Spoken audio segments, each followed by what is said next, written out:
Hi, everybody. My name is Jackie Ware-Sadsad, and I'm the Career Services Coordinator for the Metropolitan Community College Maple Woods campus. And today I will be talking with you about cover letters. So while I get ready to share my screen, I just want to let you know that there are career services coordinators and offices on every MCC campus. And we are all here and ready to help our students with their document building and to be successful. So we're going to talk about career services resources. We can help you, again, build resumes and cover letters, or if you already have those documents created, we're happy to look at them and edit or give you suggestions. We can help you with the employment search process. We can help you learn how to use our online job search tool, which is called MCC Career Central. We can help you develop your personal brand and talk with you about your professional skills development. So don't be afraid to reach out to us because we're here to help you. After today's workshop, I hope that you will come away with an understanding of the purpose and importance of having a strong cover letter, that you'll be able to identify your work experiences and present those along with your involvement experiences to prospective employers in an effective way, that you will come away with an understanding of the proper cover letter format and content of a cover letter. And then ideally, when you're finished today watching this presentation, you will begin creating your cover letter template. So what is a cover letter? It's typically a one-page document that's used to explain your interest in a company or a position and to explain your qualifications for that job. It explains how your skills relate to the criteria that's listed in the job posting. And it's really should be thought of as a supplement to your resume. It kind of fills in the blanks that the resume might not address. It is used by employers as an example of your professional writing style, and so it should be specific to the job that you're applying for. Is a cover letter necessary? Yes, we absolutely believe that it is necessary because it provides employers with an example, again, of your professional writing style. It also helps you tell your why. So in other words, it tells why you're in the field that you're in, why you're pursuing the job that you're pursuing, why you're interested in working for that particular company, and why you're the best qualified candidate for that job. So it tells your why. It can explain gaps that you may have had in employment. For example, if you've taken time off to raise your children, raise your family, you can explain that in a cover letter. If you have changed industries or jobs or positions or careers, it can allow you to explain that in a cover letter as well. And it shows that you are willing to put in the extra effort and go the extra mile to put together a professional document that gives them a professional view of your experience and qualifications. You should not include a cover letter when an employer says do not include a cover letter. But also, if you don't have time to put together a really good quality representation of your work experience and information that you want to present to an employer, if you don't have time to put that document together, then you wouldn't include a cover letter. So the application packet. Now, in my opinion, I believe that there are 4 components to the application packet. And the first one is the employment application.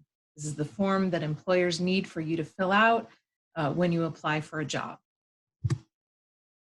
Your cover letter is the next component of that application packet. Your resume. And then this one is one that people kind of differ. Some people differ on whether you need to submit this or not. It's a reference list. Some people choose not to submit a reference list when they submit their other application materials, and that's absolutely fine. I personally usually include a reference list after I've reached out to my references to make sure that I have their correct contact information and that they're fine with me listing them as references. I like to present that with my full application packet just because if the company wants to move forward with hiring me or moving me along in the search process, it gives them that information on the front side and they don't have to reach out to me. There's no delay in time. They've already got it up front. But again, it's up to the individual. And if you decide that you don't want to include a reference list, that's fine as well. Typically, an employment application will also be asking for those references too. I want to talk a little bit about the application itself. So I've talked with a number of employers who have said that oftentimes people will submit an application that is incomplete or lists "see resume" on it for job duties or dates of employment. And employers have really said, you know, the employment application is their required document for you to use to apply for a job. They need that application so that they can, you know, move you forward in the search process. And if you don't take the time to completely fill out their application, they may not take the time or may not look favorably on taking the time to look at the rest of your documents. So don't remove yourself from consideration because you didn't complete a finished application document. And because we build our resumes and our cover letters electronically, it's easy now. And because we're applying for many jobs online instead of in person and filling out a paper application, it's easy to go into those pre-existing electronic documents, your resume, your cover letter, and copy and paste information from those documents right into the application. Dates of employment, employers, reference names, etc. Talking about the basics of building a cover letter. Consistency is really a key component of these documents that you're going to be building. And what I mean by that is, again, we talked about there being an application packet, the application, the cover letter, the resume, and the reference list. A lot of times when we've served on committees, we have seen or interviewed individuals, we've seen people that put together documents where their cover letter has a different format than their resume or has a different font. And so you want to think of your application packet as a complete packet of information. And so what that means is you want to be consistent with the way that you're listing your contact information, your name, your phone number, your email address, etc. On the top of those documents should look the same on every document that you submit. And the font that you use should be the same on all of those documents as well. Acceptable fonts, we want to encourage you to build your documents in a more formal way. And so these are some of the acceptable fonts and typical fonts that you would find on resumes. You want to make sure, resumes and cover letters, you want to make sure that you are using fonts that are not too casual and that are not difficult to read. Pre-made templates. So this is when someone goes online or they open up a word processing program and they have the option to create a cover letter from a template that already exists. This is fine. However, in the career services world, we don't really love pre-existing templates, and here's why. They're not easy to edit or update. And then if you have issues with spacing, like you want to add additional information or you want to remove information or move it around within your document, it's not always easy to do that with a template that is pre-existing. So it's not ideal for you to use something that's already built for you. We encourage you to build one yourself. And then you might find a cover letter template that you really like, but you might not be able to find a resume template that looks the same. And so again, you want to have your documents look consistent. And when you're using a template that already has been built by someone else, it might not allow you to have that consistency throughout those documents.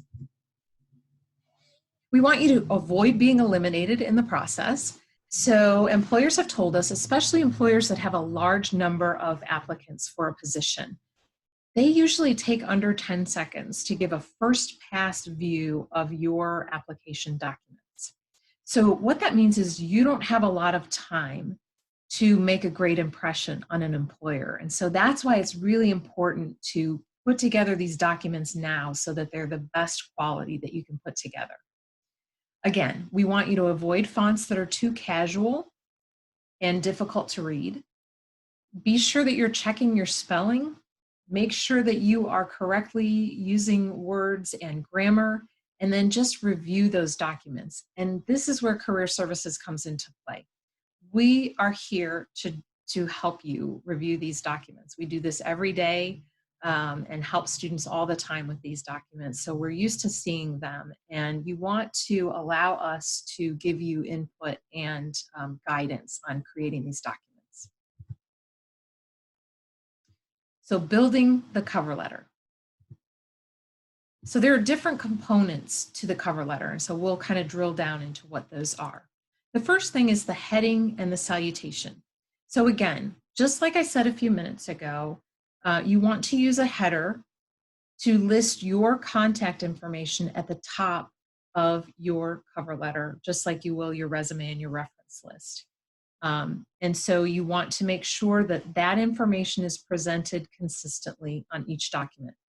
I've seen a lot of resumes lately where people decide that they don't want to list their personal home address or city, state, and zip code, and that's fine. But just be sure that you are including your professional email address and phone number so that an employer is able to reach out to you if they decide that they'd like to bring you in for an interview. The next part of the letter is who you're going to write it to. So if you don't know the name of the person that you're writing the letter to, it's okay for you to reach out to their human resources department and just say, I'm putting together a cover letter because I would like to apply for this position. Can you tell me to whom that letter should be addressed? If you decide not to do that, or if there is not one specific person, it is acceptable to just list the company name and the company address, street address, city, state, and zip code. You definitely want to include the name of the position that you are applying for and or a number of that position. So usually when there's a job posting, there is a number attached to that job posting. So make sure that you're including that information so they know exactly what position it is that you're applying for. And then the salutation. So again, you might not know who you are writing your letter to. If you do know, make sure that you're being formal with them. Dear Mr., Ms., Dr., so-and-so. Or it's acceptable, if you don't know who you're writing to say to whom it may concern. Or you could say, Dear Search Committee Chair, Dear Search Committee members. Those are all acceptable. The opening paragraph of the letter is where you're going to state immediately that you're submitting your application materials for that position with that company. You want to talk about what you're currently doing, whether you are currently pursuing a degree, or if you are in a related career or job, you want to talk about that a little bit. You want to tell them the reason that you're applying for the position and what qualities you feel you have that make you a good fit for the company and why you would like to work for that company. The middle paragraph of the letter is what I call the main paragraph. And this is where you're going to use your space to really fill in those blanks that might not be listed on your resume. It explains why you're applying for the position and why you feel you're the best fitted candidate for that position. So here you would explain your relevant skills, what the skills that you've developed for the job, whether that's through coursework, activities, or work experience. Include examples that support your relevant skills. Now, you don't need to have, for every position, directly related work experience, but think about the skills that you've gained from what you have done and how those could be used in that position. A lot of times I will meet with students who will have jobs, let's say in the fast food industry. And some of them are like supervisors within that industry or team leaders. And they oftentimes are hesitant to write about that in a cover letter or to list that on a resume. But I encourage them to, if they are in that job and learning valuable skills that can be transferable to any other job. So let's say that you're a supervisor on a job, or you have been a supervisor or a manager. In the main paragraph of the letter, you would want to, when possible, include information about things such as the number of employees that you've supervised, or the types of projects that you have been responsible for, or if you are responsible for managing or creating a budget or overseeing a budget, you might want to mention the size of that budget. So giving them tangible information about exactly the scope of the duties that you've had is important in this part of the letter. You can also talk about professional certifications that you've earned or other skills that you possess. So this paragraph, again, should just focus on your skills and experience and what you have that is similar to those that are listed in that job announcement. And then the ending paragraph and the closing. The ending paragraph is used to reiterate why you feel that you're the best fit for that position. And it's really what I call your asking the employer to consider you for an interview. There have been times when I've seen letters that say, you have my materials attached. I will be calling you next week to discuss when we can set up a time to arrange for an interview. That is a candidate who is very eager to have a job and excited and wants the employer to know, I'm ready to talk to you about this job and to interview. And that's great. On the side of the employer, though, sometimes that can be perceived as a person being pushy. And we never want that perception to be out there. So that's why I call this the asking part of your letter. And the way that you can write this is to just respectfully ask to be considered for an interview. And you can say that by telling them, I would welcome the opportunity to further discuss the position with you. Be sure at the end of the letter that you are thanking the reader for taking the time to review your materials and your qualifications, and thank them for their consideration of your application. Then you would write sincerely, and then leave about 3 to 4 blank spaces for your signature, which could either be handwritten signature, or what I have done is written my name on a piece of paper and then scanned that piece of paper, created a text box with my signature, put that text box right into that letter, and that's my electronic signature. If you don't wish to do either of those, that's fine. You would just type your name at the bottom of the letter. So we're going to encourage you to start creating your cover letter template. So that's going to be the master cover letter that you use to write every other cover letter that you're going to do. You're going to have that one comprehensive letter document. When I work with students, I encourage them, when they're building their template cover letter, to think about their dream job, to think about, in an ideal world, what is the company that you would love to work for? What is the job that you would love to have? Ideally, it would be within the field that you're studying in at this point. And write your template cover letter for that job. And the reason I encourage students to do that is so that they are going to be setting the bar very high for the information that they're presenting in that letter and for the way that they're writing that letter. So when you're going for your dream job, you write the best of the best letter. And so we want you to start off with a template that is the best of your best, and to use that for every other job that you will apply for, so that you will be a qualified and competitive candidate for a job. So that can be whatever field, whatever dream job you are really interested in. So build your cover letter for that dream job. Keeping track is really important. And I'll tell you a little bit of a story in a little bit about me not keeping track in the past and how that turned out. It's really important for you to save the job description for jobs that you're applying for. There are several reasons for that. Number one, you want to have that job description in hand as you're writing your letter so that you can be sure that you are specifically addressing your qualifications as they meet those that are listed in that job posting. The second reason is to get yourself ready for that interview because you will be called for an interview.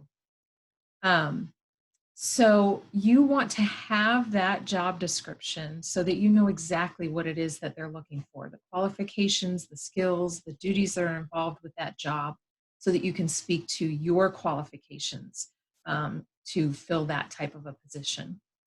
And then the third reason that you would keep the job description is I always encourage people that when you have been working in a job for about 6 months, take that job description back out and look at it very carefully and compare it to the work that you're doing on the job.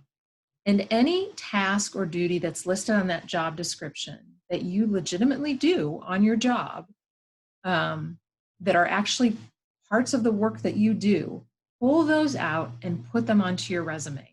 And that way, your resume is always an up-to-date living document that's always just ready to go with the most up-to-date information so that you don't have to recreate that document. So save the job description.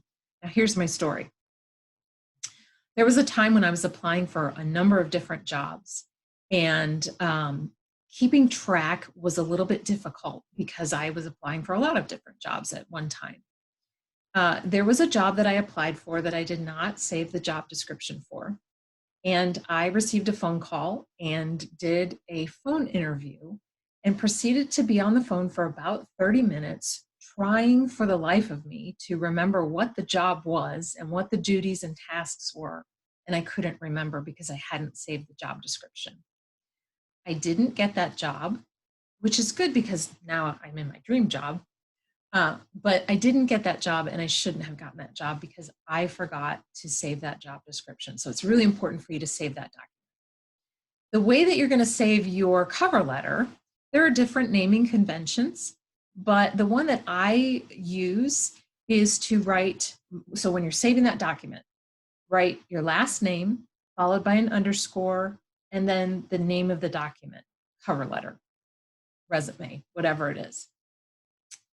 If you have a name that a lot of people have, a last name that you know, a lot of people have the same last name as you, then you would write your first name and your last name, followed by an underscore and the name of the document. And then lastly, we want you to save those documents as a PDF. And the reason that we tell you to do that is because you don't want someone to have your non-PDF document open on their computer and they spill their coffee and they touch their keyboard by mistake and then they hit save by mistake and then it looks like you had a whole bunch of errors in your cover letter or your resume.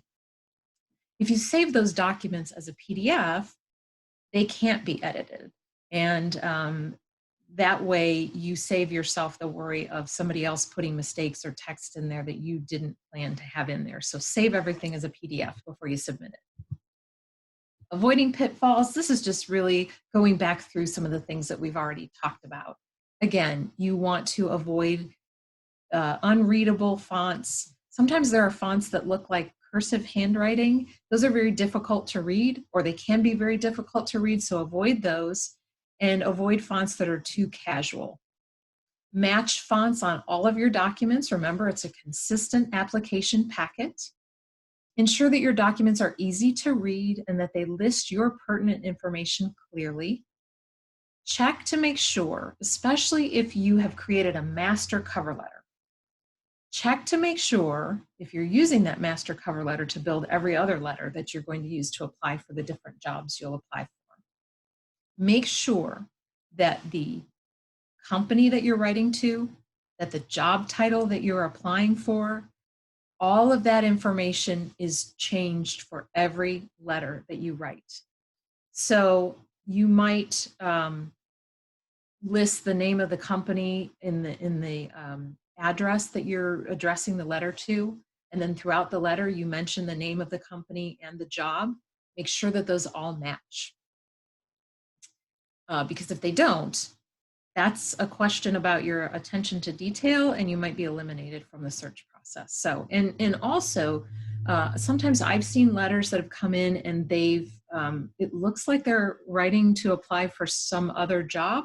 So then you wonder, is this really the job that they meant to apply for? Or did they mean to apply for the one that's listed on the letter? So just make sure you're checking that. Ensure that all of your documents are specific to the position that you're applying for. So again, have that job listing in hand when you're writing your letter. And then make sure that you're using proper word usage, correct spelling, and punctuation. And this is where the Career Services team comes in. So when you write a cover letter or a resume, you've worked with that document for quite a while, and you know exactly what you want to say and what you mean to say in it.